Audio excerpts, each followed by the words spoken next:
ალბათ შეატყობდით ცვლილება გვაქვს გადაადგილება. მე არ ვახსენე ეგ დეტალი, მაგრამ თუ ახსენებ, მაშინ უნდა ახსნა. მიზეზი, ხო, სიახლე გვაქვს. რამ გამოიწვია ეს დისპოზიცია. ფუნდამენტური ცვლილება. ხო.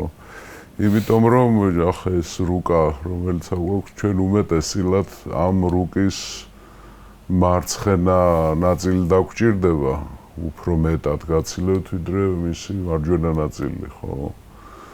ამიტომ ძალიან ხშირად სანიშნებლის გამოყენება მოგვიწევს ლაზერის და ჩემი კორპუსით ვეფარებოდი აი მას ქვია ხმელთაშუა ზღვის სანაპიროებს ევრაზიის დასავლეთ ნაწილს ფარავდი მთლიანად და აფრიკა, აზია და ევროპა გვქონდა დაფარული რა ალექსანდრეს გზაზე ვიდექი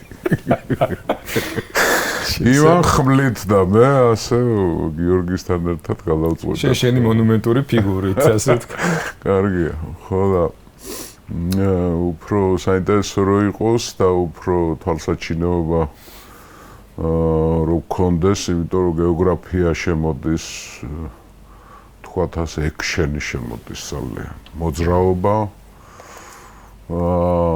ამბების სიმრავლე, სურპრიზების სიმრავლე, მოულოდნელობები, გაუთვალისწინებელი ამბები. აი ეს მახასიათებლები არის დიადოხოსების ეპოქისა რა, რომ აბსოლუტურად მოულოდნელად სიტუაციების განვითარება ძალიან ხშირად დღეების მიხედვით რადიკალურად იცვლება სიტუაციები და ძალიან საინტერესო ამბები, თუმცა ძალიან დრამატული და სისხლიანი და დაუნდობელი ამბები, მაგრამ რა სიზამთ ახლა კაცობრიობის ისტორია ეს არის. ეს არის ჩვენი კაცთა მოდგმის ისტორია.